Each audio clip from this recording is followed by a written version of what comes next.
Okay, so before we see the fundamental theorem of Galois theory, we need one more result. The result that links normal extensions with splitting fields, and that result is this.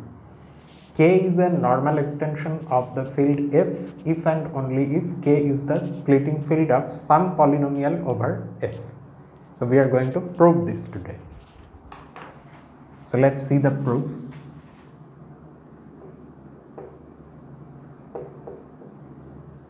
We are going to first assume that K is a normal extension of F.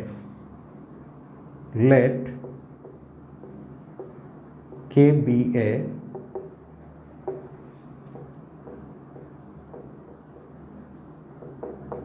normal extension of F.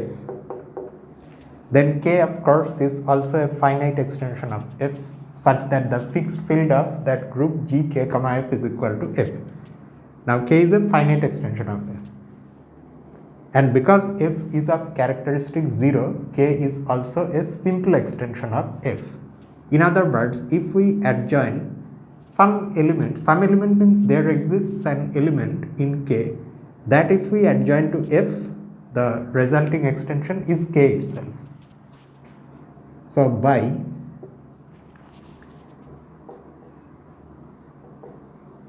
theorem, I think it was 551.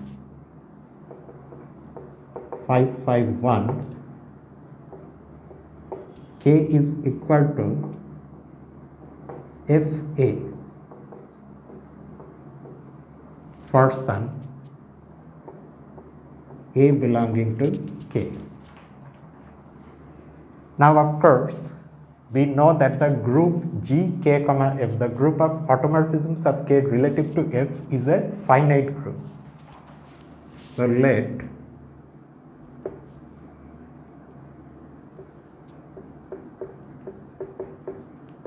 the group have these elements sigma n, where this is the identity. Okay. Now we are going to use these sigmas and A to to construct a polynomial.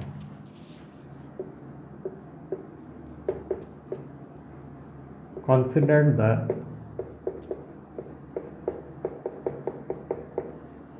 following polynomial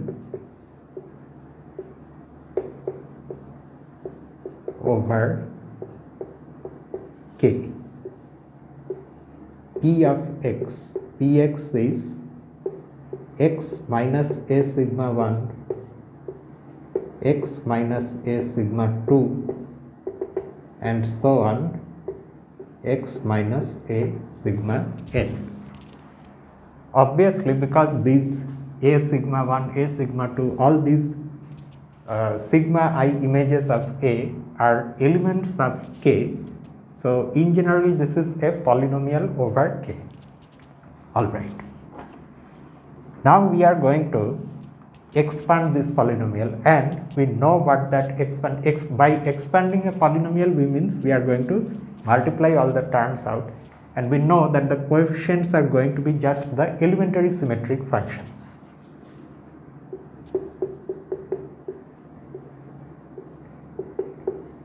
Expanding P of x, we get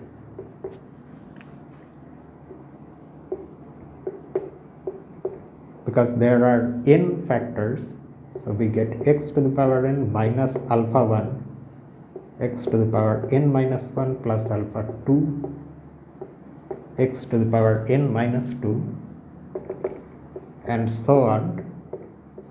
The final term is this, where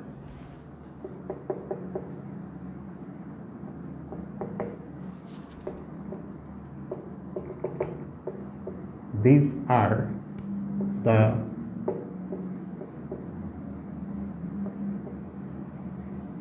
elementary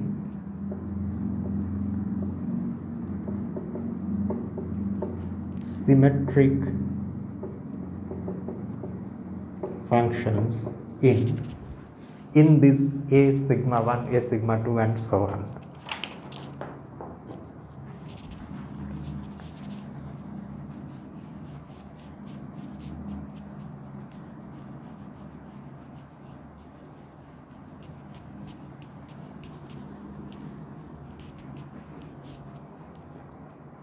Now, because sigma 1 is the identity function, so a sigma 1 is simply a. So, you can write a equal to a sigma 1 and a sigma 2 and so on, a sigma n. Now, we know something about these elementary functions. Because they are elementary symmetric functions, so they are going to be invariant under any element from this group, which of course are again these sigma i's. Since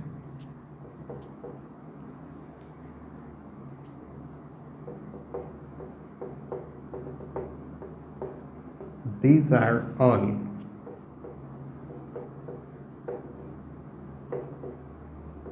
invariant under every sigma coming from this group. So that tells us what? It tells us that these alpha i's will by definition belong to the fixed field of this group, but K is a normal extension of F. That is our original hypothesis. So the fixed field is nothing but F itself, and K is normal over F.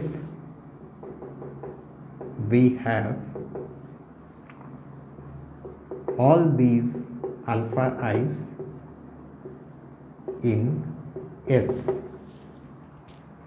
and that makes the polynomial Px a polynomial over F. It is also a polynomial over K, but in particular it's a polynomial over F. Thus, Px is an element in this polynomial ring in particular. Alright. Now, since we also know that K is Fa, the element A does not lie in any subfield of K that is proper and that contains the base field F. We will see why, but let me first write the thing.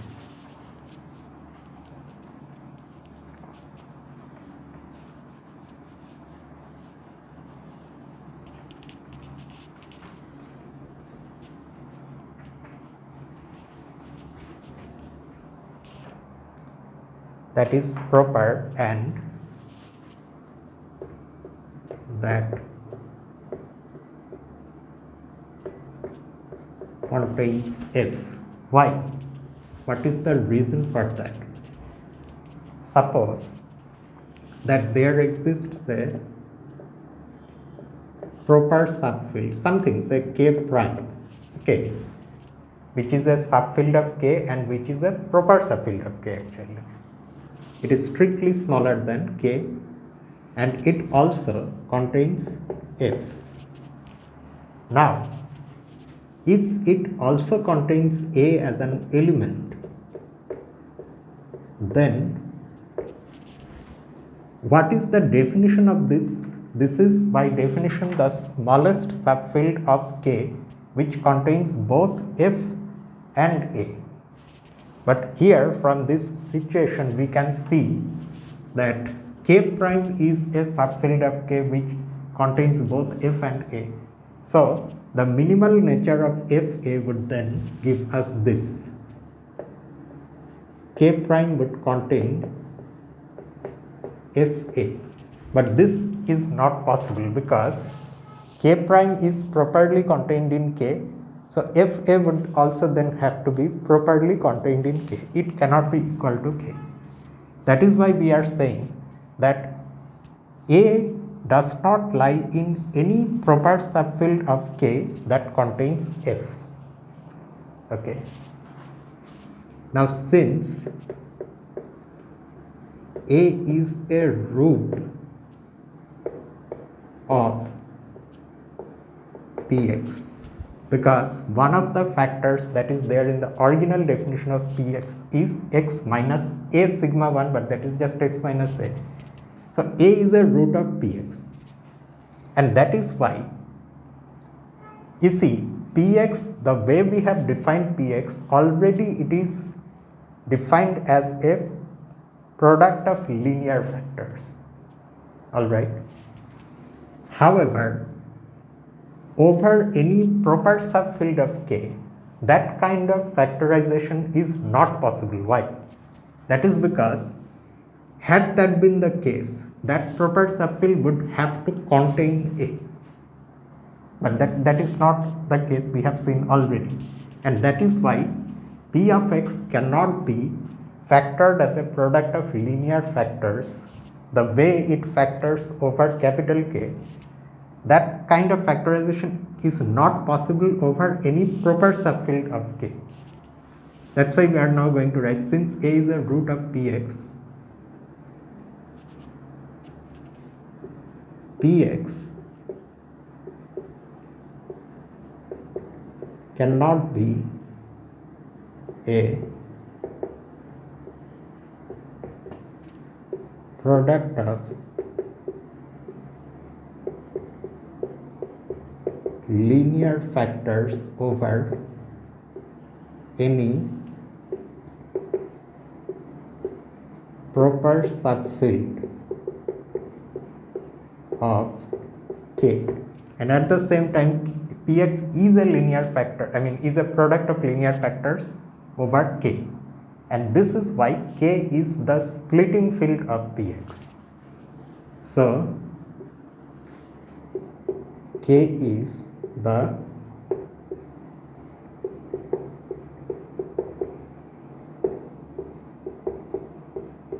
splitting field of Px, which is a polynomial over F. So that is one half of our proof. We assumed that K is a normal extension of F. Then we have found that there exists a polynomial over F whose splitting field is K. Now we will try to prove the converse. But the converse is more complicated than this one. And so we will need the help of a lemma, another result, which we are going to state and prove here itself in the middle of proving this. Okay, because that is now necessary. And that lemma is this. So this is lemma 563, and it goes like this. It starts with the assumption, the hypothesis that K is the splitting field of something. Okay, because for the converse part, that is going to be our hypothesis. In other words, in the converse part, let's just see what we are about to prove. We will assume that K is the splitting field of some polynomial over F, and we will then prove that K has to be a normal extension of F. Okay. So let K be the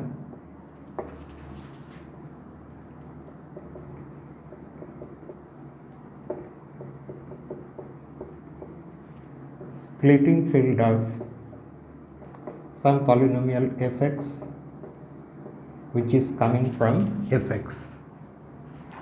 Also, K has an fx has an irreducible factor Px.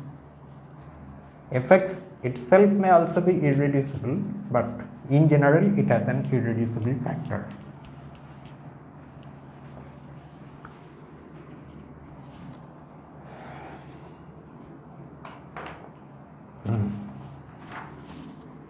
let Px, this is also a polynomial over f, be an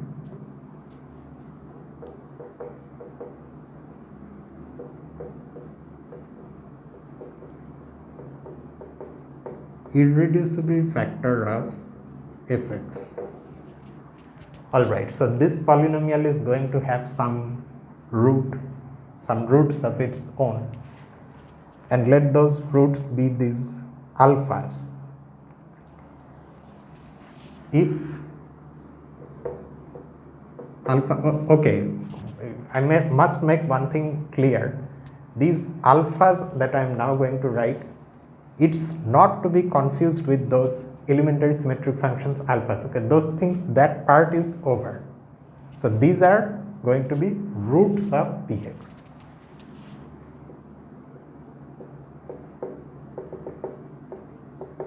Are the roots of Px,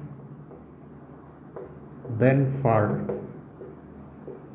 each I there exists an automorphism in the group gk comma f. That means our original group. There exists an automorphism sigma I in this group such that if you apply sigma I on the first root alpha 1 in this list, then you will get the ith root. Okay, so it's kind of a technical lemma. So let us now first prove this, and then we will start proving the converse part of our original theorem.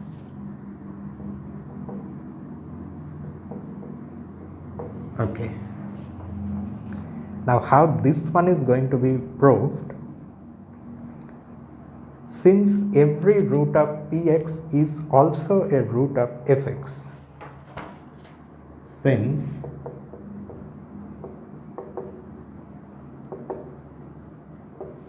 every root of Px is also a root of Fx. And why is that so? That is because Px is a factor of Fx. Px divides Fx, and so any root of Px is going to be a root of Fx as well. And that is why all these roots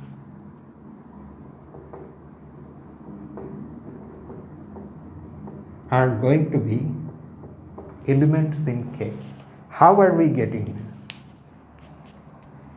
Do not forget that K is the splitting field of Fx, and that is why over K, Fx factors as a product of linear factors, and a consequence of that is that all the roots of Fx must lie in capital K, and K is the smallest extension to have that property. Now because all these alpha i's are also roots of Fx, so that is why they have to also be in K.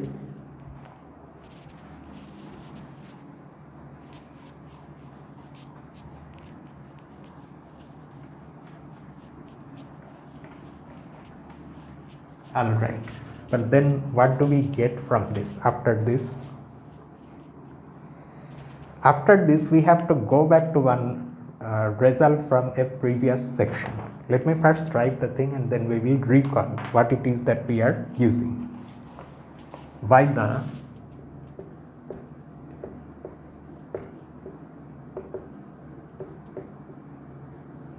corollary to theorem 533, we have this automorphism. Well, it's not an automorphism, but onto isomorphism. There exists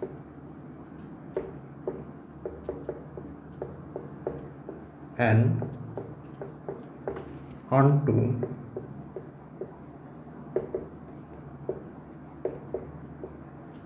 isomorphism from what field to what field?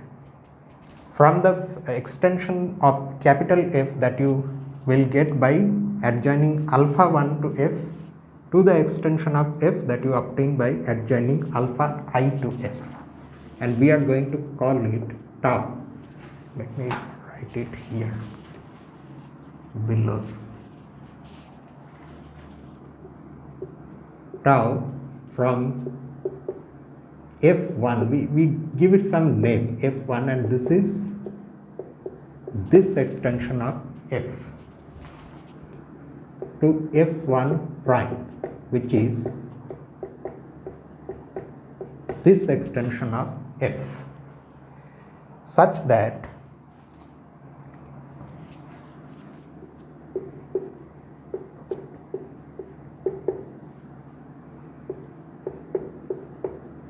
on alpha 1, if you apply tau, you are going to get alpha I, and tau fixes every element of the underlying field capital F.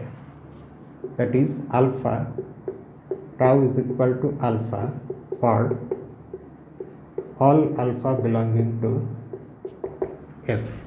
This result we proved back when we were trying to establish that each polynomial has essentially only one splitting field. In the course of proving that uniqueness, we had this result. Alright. So now what is the situation now?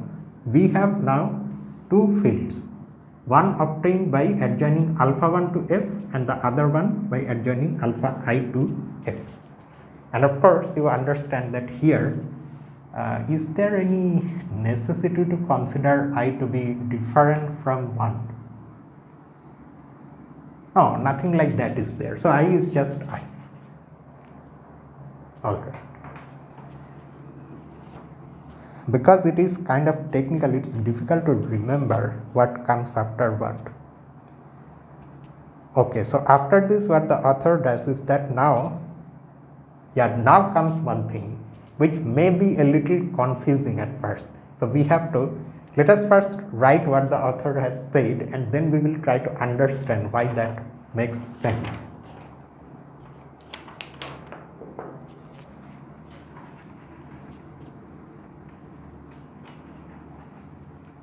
We are now going to consider a polynomial as a polynomial over two different fields, and our polynomial is of course the original one, fx, whose irreducible factor is px. Now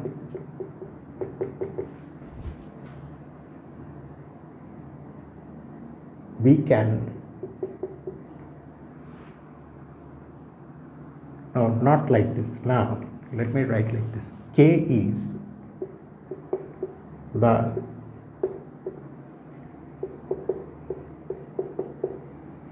splitting field of the polynomial k is originally the splitting field of the polynomial, what polynomial? Fx. But fx has a polynomial over f. However, now the author is saying k is the splitting field of the polynomial fx considered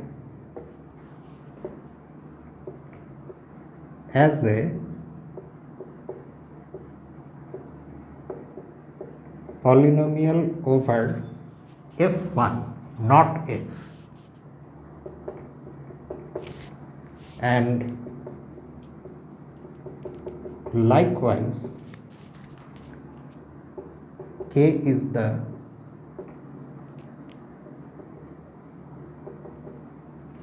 splitting field of fx considered as a polynomial over f1 prime. But the question is how? Why?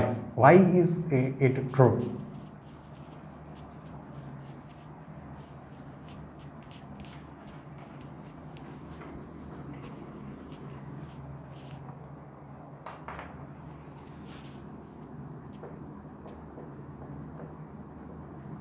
Of fx considered as a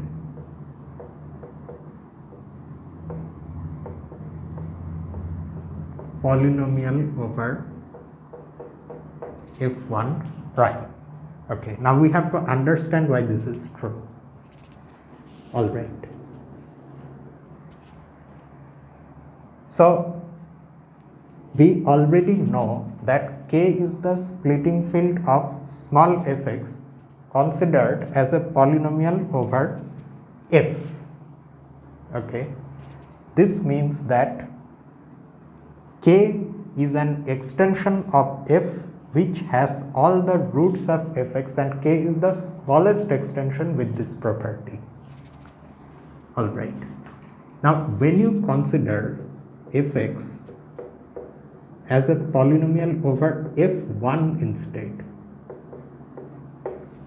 in that case also can we say that K is the smallest extension having that property? I mean, K of course already has all the roots of small fx, but what about this smallest thing? So for that, what you can do is that you can say consider another field just like K. Suppose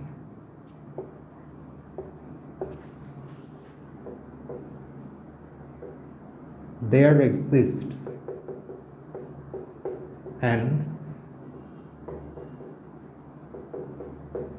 extension K prime of f1 this time, okay, because we are considering it over f1 of f1 that has all the roots of fx, and suppose that the degree of K prime over f1 is less than the degree of K over f1. In other words, we are supposing that K is not the splitting field.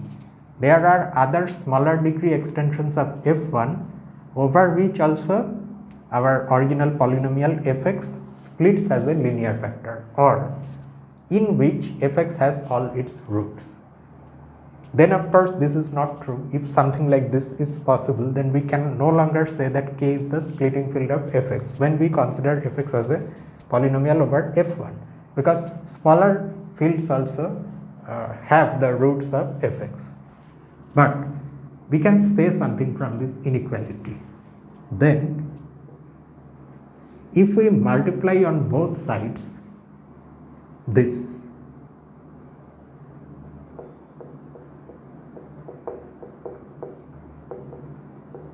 the degree of f1 over f, then the inequality will not get reversed. Why? Because this is after all a positive integer.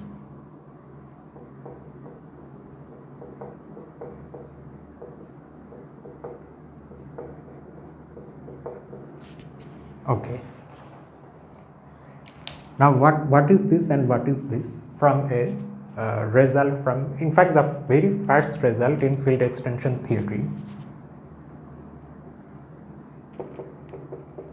This is just the degree of K prime over f, and this is the degree of K over f. Now you look at this inequality. What does this inequality tell us? You see, according to our everything, the whole setup, K prime already contains all the roots of fx. And now we are getting the fact that it is an extension of f that has smaller degree than K has over f. And that contradicts the fact that K is the smallest degree extension of f that has all the roots of small fx. And that is just against the fact that K is the splitting field. But that is not possible because it is given that K is the splitting field. And that is why such a K prime cannot exist.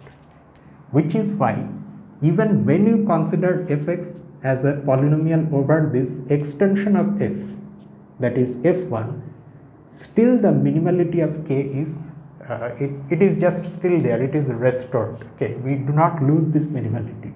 That is why k is still the splitting field of fx when considered as a polynomial over f1. Similarly, it's also the splitting field of fx when considered as a polynomial over f1 prime. Okay, now can we really consider fx as a polynomial over f1? Yes, we can, because you see, it's a polynomial over f, that means its coefficients are coming from f. So those coefficients in particular are also in this extension of f. Like that, they are also in this extension of f. Okay.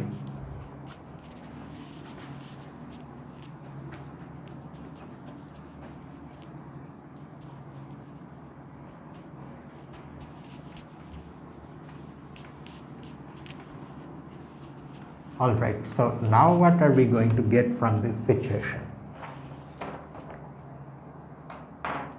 So we again go back to our previous section, means one previous section, and from there we recall theorem 534. Now by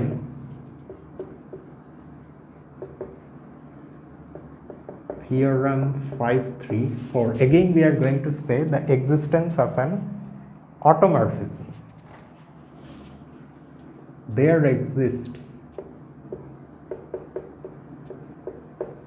and the original theorem 534 is not just about automorphisms but onto isomorphisms. However, in this case, because the fields are the same, in this case we are going to consider now k, capital K, so it becomes an automorphism.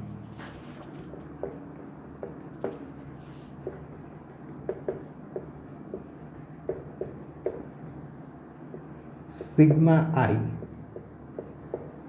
from k into k, and hence an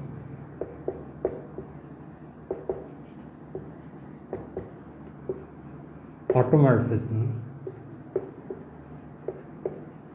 such that it coincides with tau when you restrict it on f1. Yeah, such that it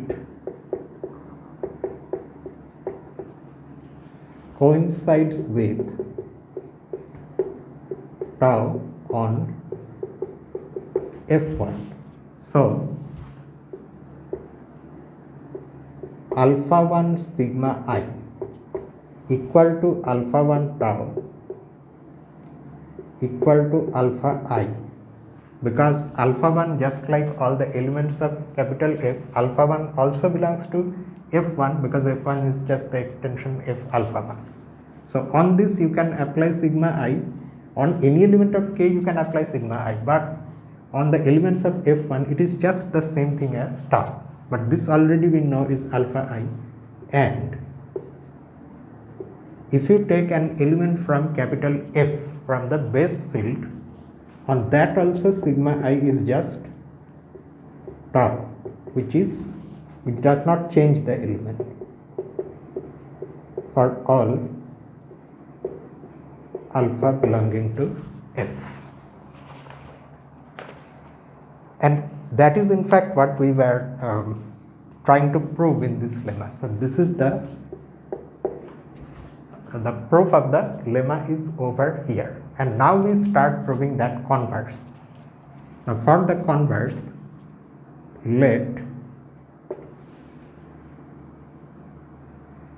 for the converse though, what is it that we are going to prove? Let us recall once more. Okay,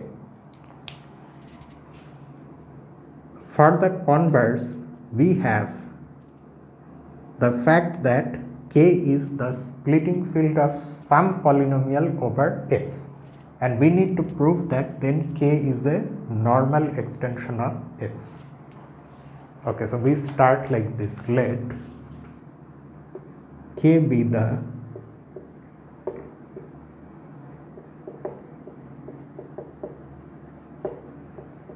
splitting field of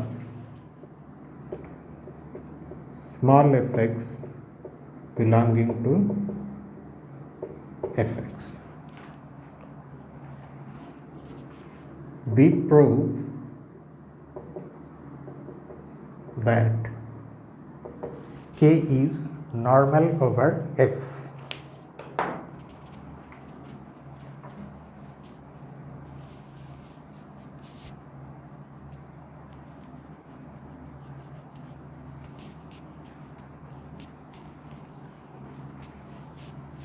And now, even after having so much preparation, we have the lemma also now at our disposal, but still we are going to take the help of induction. We prove that K is a normal extension of F, and for this we apply induction on what?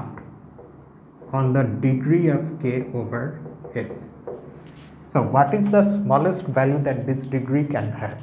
The smallest value, we have already said this many times before, it is 1, okay, it is never 0, and it is 1 precisely when K is actually equal to F.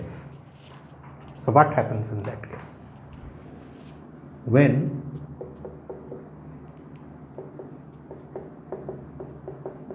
the degree is equal to 1, K is equal to F. Alright, now in this special case, you can imagine the group G, K, F. So we need to see what the fixed field of that group is. By definition, that fixed field already contains F. It always, in any case, that fixed field always contains the field F inside of it. But at the same time, that fixed field is a subfield of K, again by definition. However, in this case, those two extremes are actually the same. So the fixed field has to be equal to F. Hence, the fixed field of this is F. And if you are wondering what this group is in this case, that group has only one element, it's the trivial group. That you can conclude from that result also, which says that this group has order less than or equal to this degree. From that you get the order equal to 1. But we have our result here, we need not see those things. So our aim is just to show that this has fixed field F. So K is normal over F. That means our claim is true. In this case, this is the basis for our induction. Now suppose, now we write the induction hypothesis. Suppose that for any pair of fields, say K1 and F1, such that F1 is a subfield of K1 and the degree of K1 over F1 is less than the degree of K over F. The claim is true. What is the claim? That if K1 is the splitting field of some polynomial over F1, then K1 is a normal extension of F1. Okay, that is the claim. Remember that the claim is conditional. If something is true, then something else is true.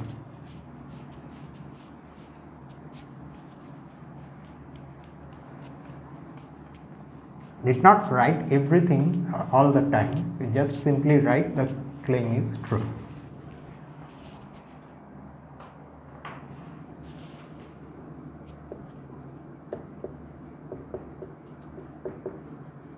and keep in mind that we already have the fact that K is the splitting field of that polynomial fx over f, that is there. Okay, that is our point from where we have to now start our induction step, where we are actually going to prove something. All right. So now how are we going to do that? So let us now concentrate on that polynomial small fx, whose splitting field is K, and that polynomial is a polynomial over f. Okay, if fx is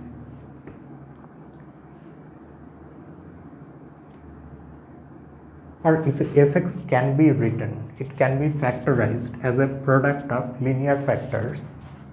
If fx can be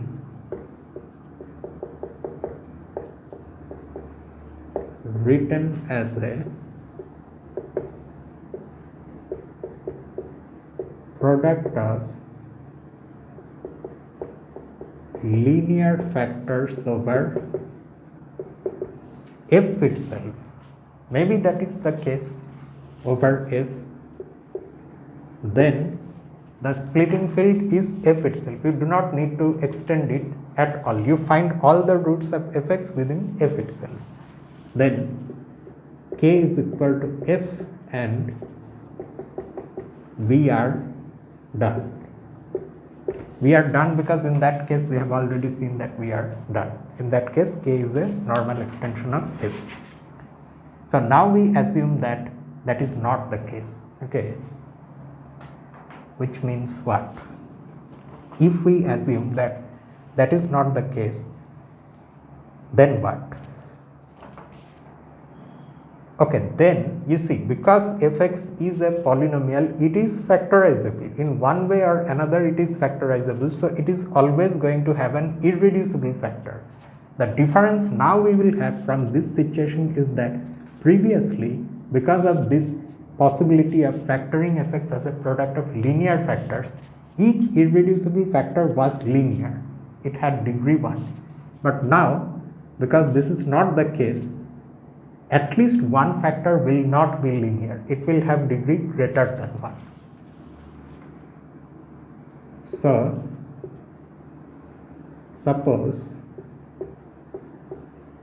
that is not the case, then fx has an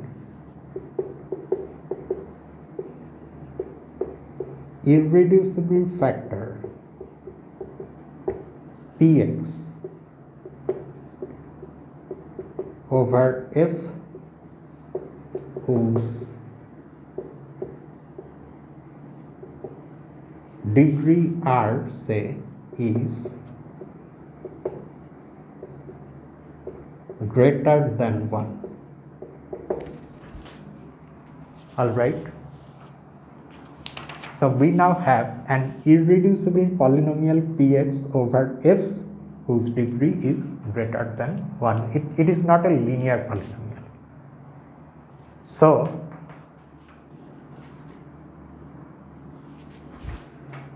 its distinct roots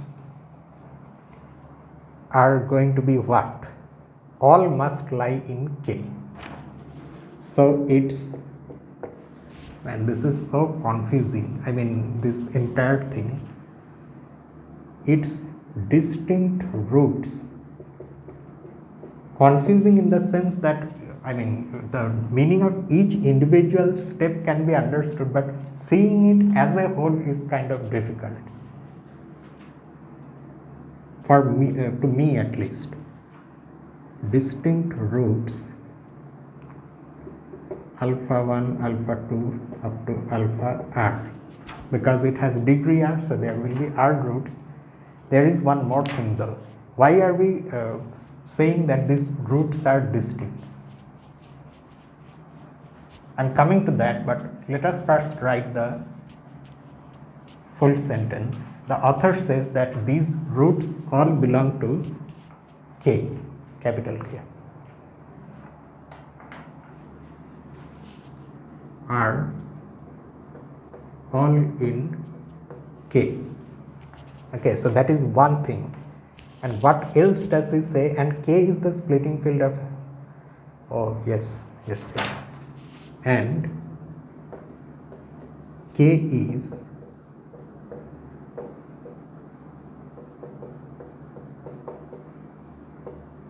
the splitting field of Fx instead of writing all these things over, we can simply write over if alpha 1. Let us try to understand this thing, all the remarks one by one. What is the reason? We do understand that there will be R roots because the degree of Px is R.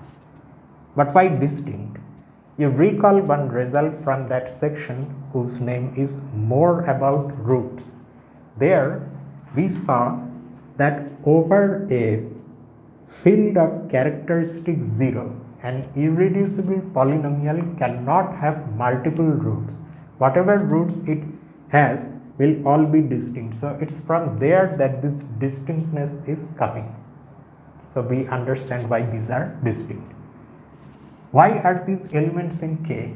That is because, again, just like that situation, Px divides Fx. So these roots are all roots of Fx as well. Now because K is the splitting field of Fx, so all the roots of Fx are in K. So in particular, these roots are also in K.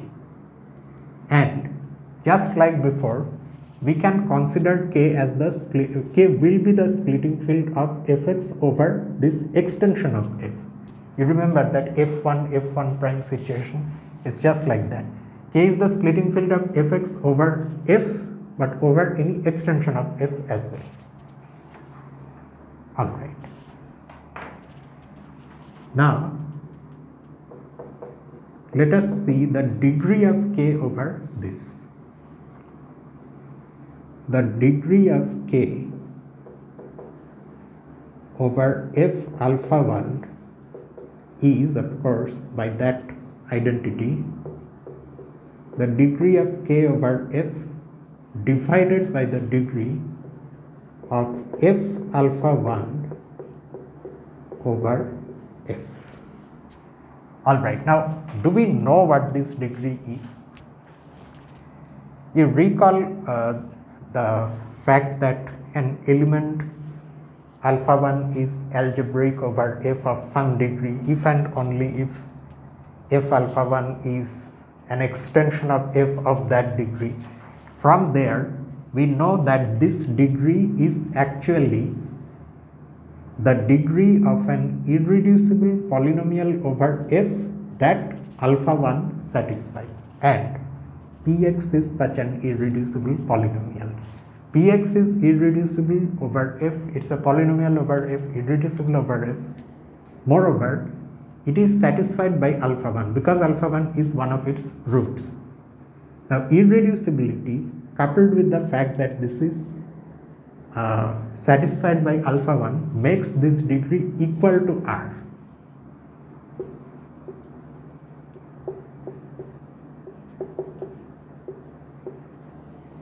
Now R is greater than 1, so this will be less than this degree actually. Below we do not have anything. So now we have a pair of fields. One of them is K and the other is F alpha 1, such that the degree of this this extension is less than the degree of the original extension K of F. Also, K is the splitting field of some polynomial over F alpha 1. Which polynomial? Fx. See, K is the splitting field of this. So this is a situation where we have all the ingredients, so we can apply our induction hypothesis. Hence, by the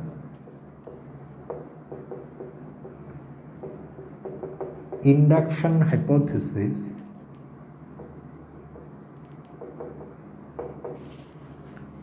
K is a normal extension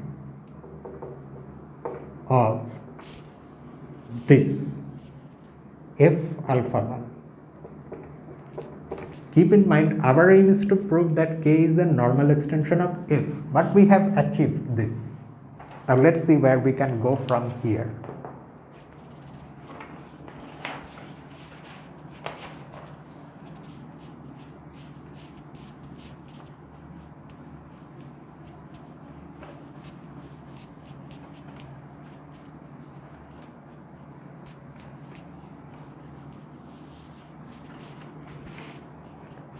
What has Herstein done after this?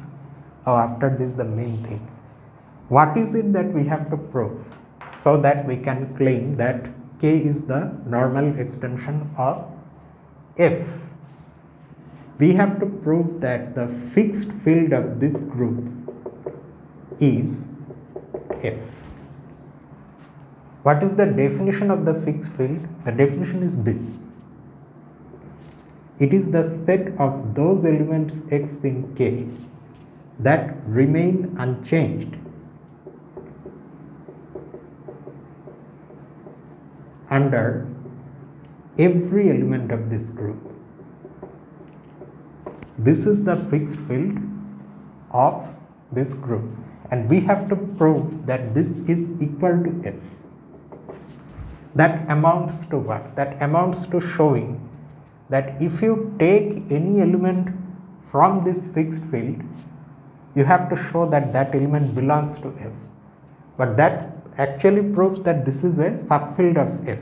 Why is that sufficient? That's because we already know that F is contained in this. F is always contained in this, because any sigma you take from this by definition fixes all the elements in F. The question is, does it fix something else also? We have to prove no. Okay, so let theta be an element in K that belongs to this. That means that is not going to be affected by any sigma, such that what did he write? Left fixed by what? Let me just write the equation such that theta sigma is equal to theta for all sigma belonging to this. Now our aim would be to show that theta belongs to F.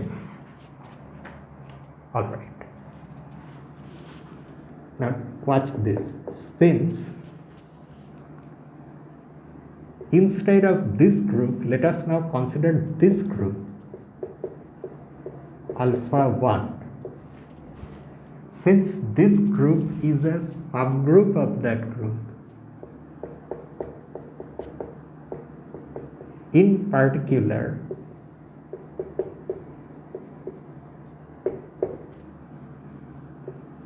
theta sigma is equal to theta for all sigma belonging to this.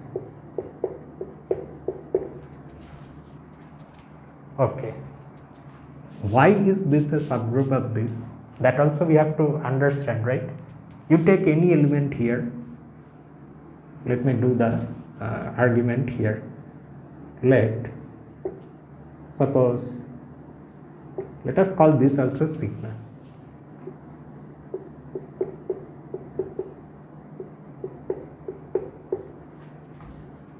What does this mean? It means sigma is an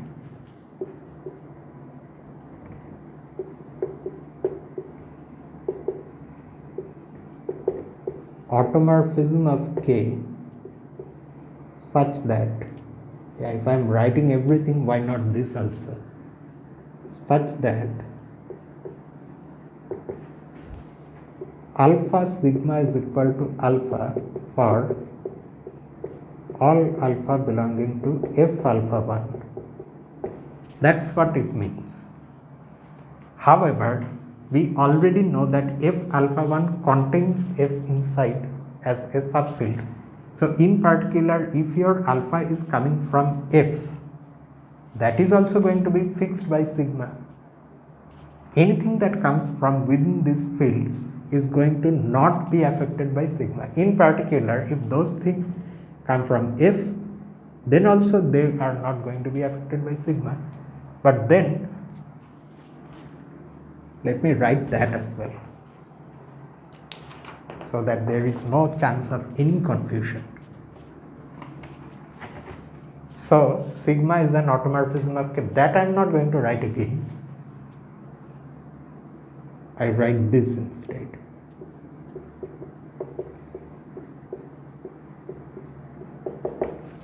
So now sigma is an automorphism of k that fixes all the elements of f in particular. Hence, sigma belongs to this. And that's how this is a subgroup of this. Alright. But we already know from here that k is a normal extension of f alpha 1, and hence the fixed field of this group is equal to f alpha 1. And we have just now shown that theta belongs to the fixed field of this group, because theta is unaffected by anything coming from this group. Hence, theta belongs to the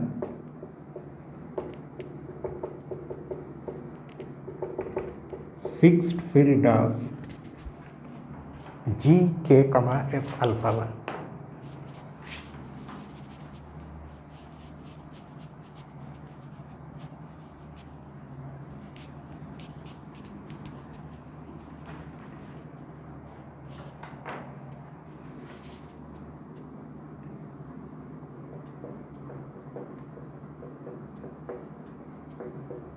i.e., theta belongs to k alpha 1.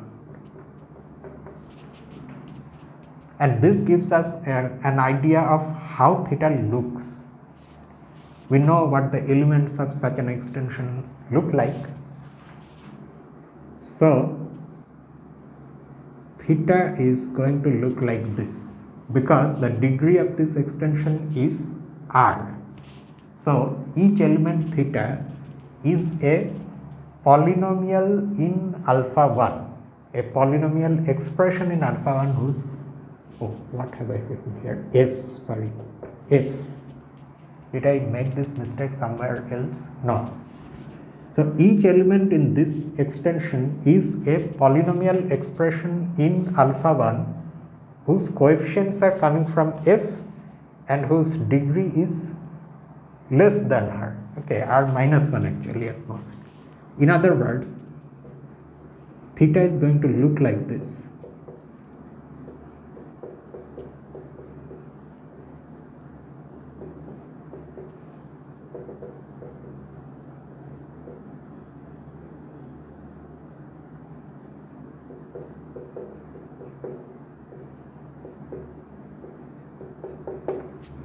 Where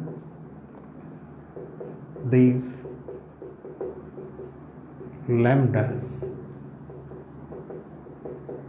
all belong to f. Alright. And now we are going to take the help of the lemma that we proved in the middle of this proof by lemma 563. There exists sigma I belonging to G k comma f such that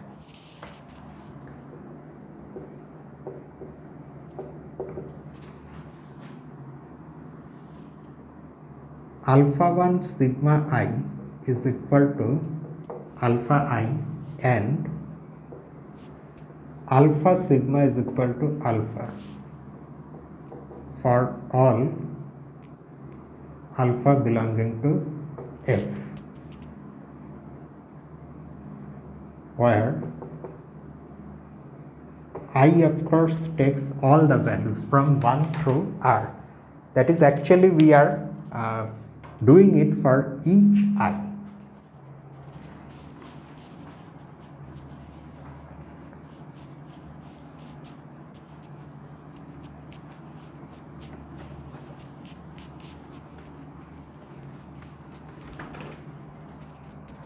For I equal to 1, 2 and so on up to R.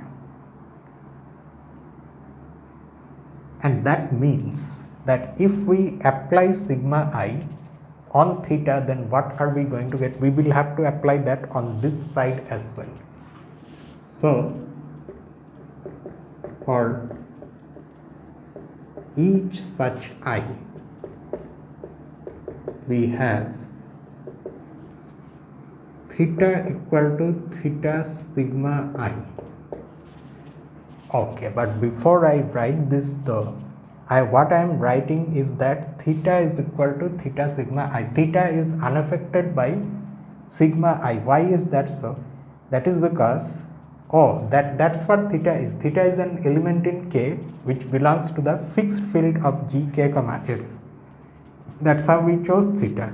That is why anything from this group that we apply on theta, theta is not going to be changed. Okay, now if you apply sigma I on this expression, then it gets applied on everything because it's an automorphism after all.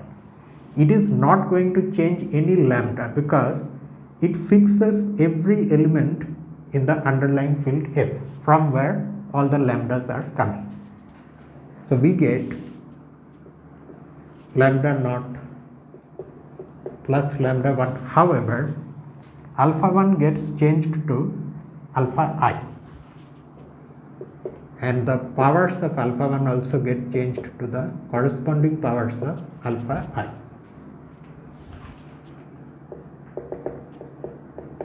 Lambda r minus 1 alpha I to the power r minus 1, and this is going to be for all such i's.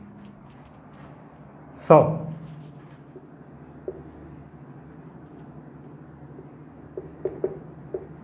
alpha 2 alpha r are distinct roots of the polynomial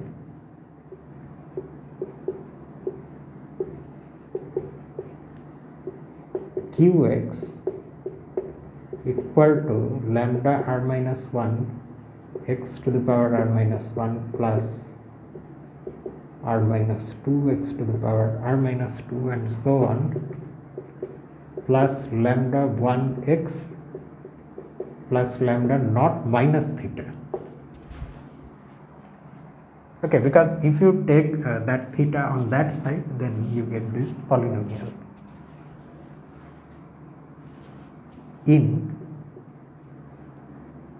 what? In fx whose degree is at most r minus 1. Why do we say at most r minus 1 and not exactly equal to r minus 1? That's because we do not know whether this lambda r minus 1 is non-zero or not. It may be 0, then the degree will be less. But in any case, its degree is at most r minus 1. Now we already know that any non-trivial polynomial, any non-zero polynomial of some degree has at most that many roots, counting multiplicities, that is equal to the degree. It cannot have more than that number of roots. Note, however, that here distinctness of these alpha i's are playing a role.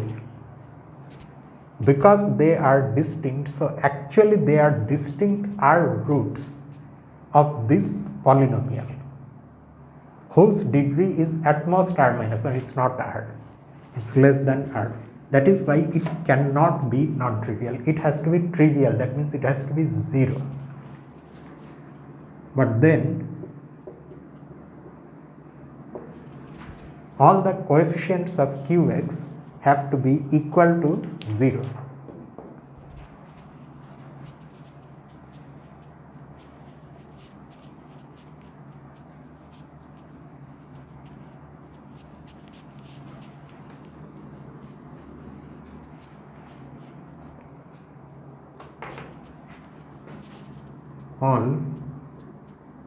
I am almost out of ink, but we have only one line. All the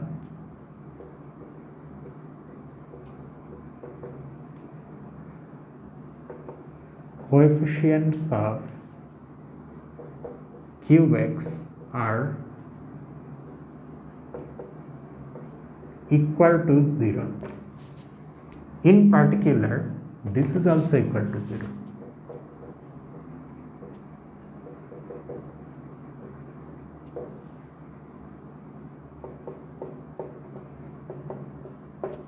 So theta is equal to lambda naught, but lambda naught is in f. So that's how theta is in f. And that completes everything. Actually, we have shown that any such element in the fixed field of the group gk comma f has to belong to f. So this itself is the fixed field. And that proves that k is a normal extension of f.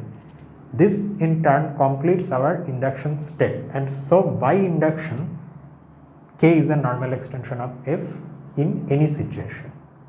And that, I mean, you can write these things to make it look more complete, but we have the whatever we needed to show. The crucial things have already been shown. So with this result out of our way, the next thing we will see is actually the fundamental theorem of Galois theory in the next video. And that's just it for tonight. So see you in the next upload. Until then, this is me, Lucifer, from A Mathematical Room. Have a nice night.